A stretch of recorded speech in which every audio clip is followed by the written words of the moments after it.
Now, at the time, a lot of us were so excited about this. Nike is obviously the biggest brand in athletic apparel, and Caitlin seemed to be a perfect fit for the brand. Nike struck absolute gold when they signed Caitlin Clark to an 8-year, $28 million endorsement deal. So why in the world are they ignoring her? Absolutely lived up to expectations, exceeded them much.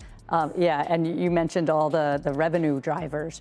We also signed a historic media deal since. Nike just messed up big time, and it's all about Caitlin Clark. We're going to break down what happened, why fans are so mad, and what this means for women's basketball. Trust me, it's way bigger than just a badly designed shirt. Ready to dive in? So here's the deal. Nike leaked a t-shirt design for Caitlin Clark's Rookie of the Year win, and fans are losing it. Why? Because it looks like something a kid made in art class. Seriously, people are calling it disrespectful and embarrassing. But you know what's crazier? This isn't just about an ugly shirt. This whole mess is showing us some big problems in how women's sports are marketed. For sure as hell have not seen any Caitlin Clark signature shoes. It is mind-blowing. Since she has signed this contract, you guys, and her WNBA season has come and gone. And with that, Nike has not done one thing to promote her. We have not seen any commercials. We have not seen any ads. We have not seen any Caitlin Clark merchandise. When the deal was first announced, we also got to see the other offers that were on the table for Caitlin Clark. And as you can see, Under Armour offered her 4 years for $16 million, which by a year-by-year basis, she would actually be making more per year if she had signed with Under Armour. It's like Nike forgot they're dealing with a superstar. And get this, it might change how we look at sports deals forever. We're talking about a $28 million contract here. And this is what they come up with? Something's not adding up. And we're about to figure out why everyone's so fired up. Now, picture this. You're the hottest rookie in the WNBA, breaking records left and right. You sign a massive deal with Nike. Then they hit you with a t-shirt design that looks like it was made in Microsoft Paint. How did Nike fumble this badly? Let's talk about Caitlin Clark for a second. At the start of this year's WNBA season, it was announced that Caitlin Clark signed a massive endorsement deal with Nike. This deal was for 8 years, $28 million with a signature sneaker included. $28 million at the time, while some people, including myself, were saying that this might be a little bit too low because of the superstar that she is. This girl is on fire. She snagged the WNBA Rookie of the Year title and landed a spot on the All-WNBA first team. That's not just good, that's insane for a rookie. We're talking about a player who's changing the game, bringing in crowds, and making everyone sit up and take notice. But here's where things get weird. You'd think Nike would be all over this, right? Splashing Caitlin's face on billboard, dropping sick commercials, the works. But nope, radio silence. No ad, no commercials, not even a congrats post for her award. It's like they forgot they signed her. And then, out of nowhere, this t-shirt shows up. Man, you should see this thing. Fans are losing their minds, and not in a good way. And I feel like looking back in retrospect, that might have been the perfect place. Under Armour came to her and said that she could be the face of the women's line on the Steph Curry side because her and Steph's game is so similar. Because I feel like Under Armour for sure wouldn't have ignored her this entire season and missed out on so many marketing dollars. The thing that is the most surprising about this is if you guys remember when Caitlin Clark was playing at Iowa, Nike ran ads about her. One look at, and you'd think a kid designed it for a school project. It's got 2024 WNBA Rookie of the Year on the front with Clark's stats on the back. Sounds okay, right? Wrong. People are furious. They're calling it disrespectful and embarrassing. One fan even said, a 10-year-old could have made out. Another one went off saying, this is ass. I'm starting to believe that this is on purpose. Can you believe that? Fans are so disappointed they think Nike messed up on purpose. I believe that Caitlin Clark, if they would have released a signature shoe for her this season, they would have made a killing. Sabrina Ionescu has a shoe with Nike, and it is very similar to like a Kobe or a Kyrie shoe. That is an example where you don't need to take all of this time in developing the greatest first shoe for a player. You've done it for other players. Wemby's shoe is out. LeBron, when he came into the league and there was so much hype around him, he also was somebody who signed a $100 plus million dollar, I mean, his contract was. It gets worse. Check out this reaction. No wonder the Nike stock is crashing and folks like them losing their jobs effing around pathetic and embarrassment from Nike. That's not just anger, that's pure frustration. People are connecting this mess to Nike's whole business. That's how bad it is. You know what's wild? This isn't just about an ugly shirt. This whole situation is shining a light on a bigger problem. It's like big companies are sleeping on the rising stars in women's sports. We're talking about Caitlin Clark here, a player who's boosting league visibility and crushing it in merchandise sales. And this is what she gets? Think about it. Clark signed a $28 million deal with Nike. That's not chump change. For that kind of money, you'd expect something amazing, right? Instead, we get a shirt that looks like it was slapped together in 5 minutes. It's got fans scratching their heads and asking some serious questions. These rookies have put on quite a season, and it's not just Caitlin and Angel, Rickea Jackson and other rookies are killing it this year. We do sit at this intersection of culture and sport and fashion. This isn't just a design fail. It's not even just a marketing fail. It's a wake-up call. It's showing us how these big companies might be dropping the ball when it comes to women's sports. They've got this incredible talent, this game-changing player, and it's like they don't know what to do with her. While Nike fumbles with merch, the WNBA's dealing with its own drama. Imagine a league where coaches are dropping like flies and refs can't keep up with the new talent. Sound crazy? It's happening right now. You thought the Caitlin Clark t-shirt disaster was bad? Well, buckle up, because the WNBA's got its own storm brewing. We're talking about a league that's growing so fast, it's tripping over its own shoelaces. But now it seems on some social media channels to have taken a darker turn, a more... We have now about 17% of our players born outside the United States, so we're kind of globalizing our player populations, kind of cultural icons. True. And when you have that, you have a lot of attention on you.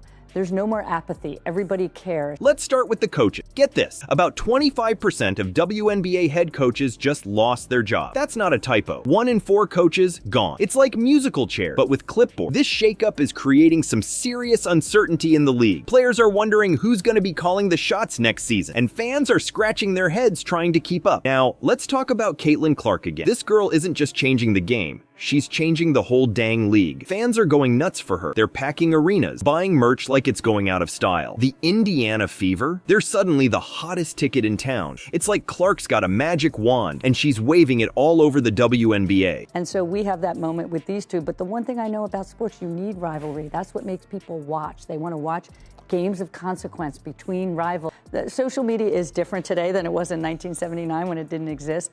But, you know, I always tell the players, you know, I was told a long time ago. But here's where things get messy. With all this attention on Clark, some fans are noticing something not so cool. They're saying she's getting targeted with hard fouls, and the ref, well, they're not exactly on top of it. Imagine being the most watched player in the league and feeling like you've got a bullseye on your back. Not fun, right? Clark's coach, Christy Sides, isn't just sitting back and watching this happen. She's taking action, sending plays to the league off where Clark's getting knocked around without any call. It's like they're building a case file of missed fouls. That's not normal, folks. That's a coach saying, hey, something's not right here. So what's the WNBA doing about all this? Well, Commissioner Kathy Engelbert stepped up to the mic. She acknowledged that, yeah, the league's physical, but fans weren't buying it. They wanted more. They wanted to know why the league isn't doing more to protect its rising stars. Engelbert tried to play it cool, saying, I think everybody's watching Caitlin, so they're focused only on Caitlin. But come on, that's like saying the sun's hot because everyone's looking at it. Fans aren't just watching Clark, they're worried about her safety on the court.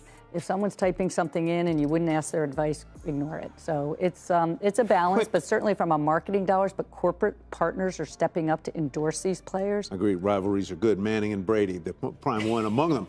If the economy turns sour, how does it affect your business? Yeah, in sports, a lot of the corporate partnership dollars are discretionary dollars. That's why it's important to lock in. And things got real heated after a game against the Connecticut Sun. Kennedy Carter hit Clark with a foul so bad, they had to upgrade it to a flagrant one. That's when Clark's GM had enough. They called for the league to clean up these unnecessary targeting action. It's like they're saying, protect our players or else. So here we are, with a league that's growing faster than it can handle. We've got new stars bringing in the crowds, but also bringing new challenges. The refs are struggling to keep up. The league's not sure how to respond. And the players? They're caught in the middle of it. And just when you thought things couldn't get more intense, enter the Clark-Riza rivalry. And then the clock rolls into the NCAA tournament. And by the NCAA tournament, I was like, this girl's the biggest star in sports.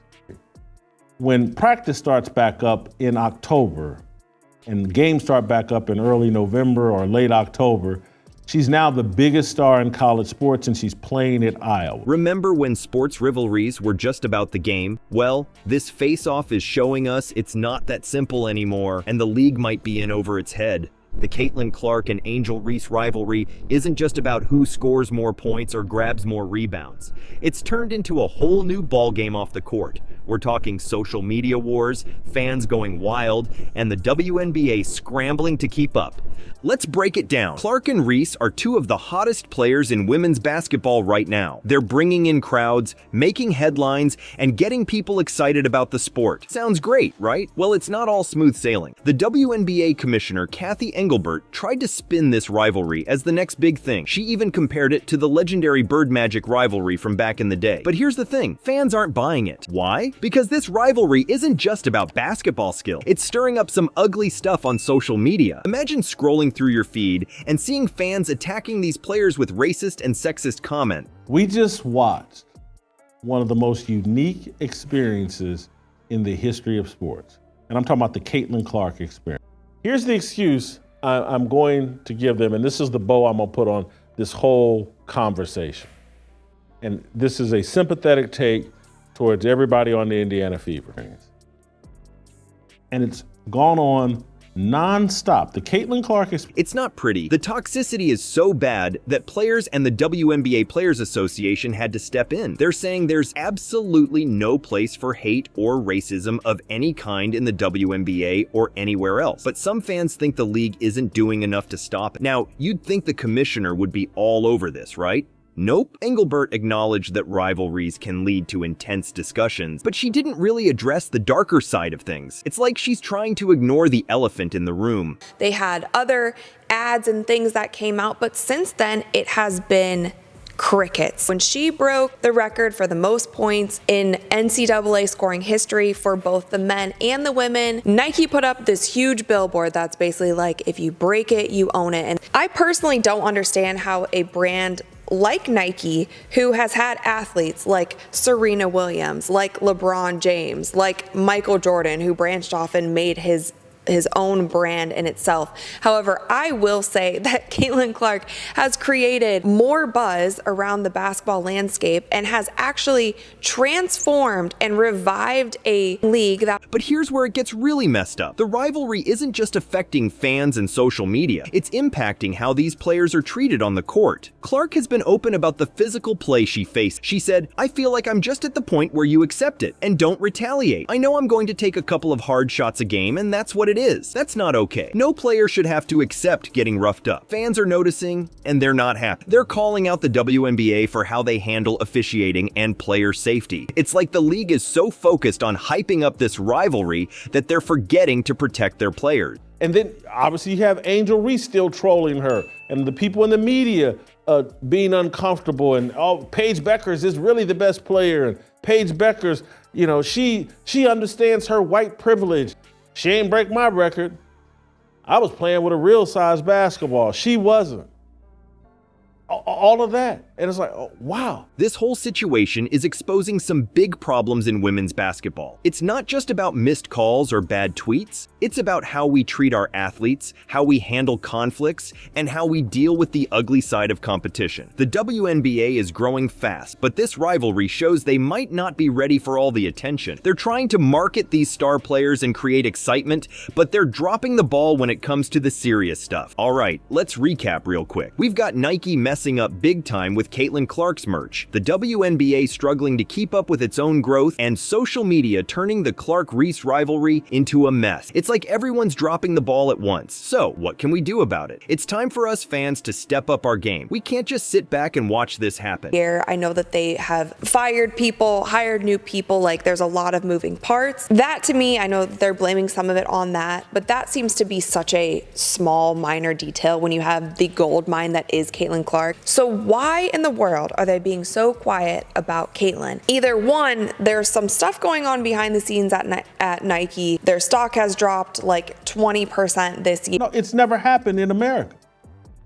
And then when you throw on the animus and the jealousy and the media being against her, February, March of 2024. It's like, holy cow, she's the biggest star in all of sports, and she's a woman. This is very unique. No woman's ever been asked to carry this burden. We need to get loud about what we want to see. Support the players you love, buy their merch, and show up to games. But don't stop there. Hit up Nike and the WNBA on social media. Tell them we want better for our stars. One fan said it best, "The ball's in our court now. Let's show them how it's done." They're right. It's up to us to demand better representation and marketing for women's sports. Let's make some noise and change the game.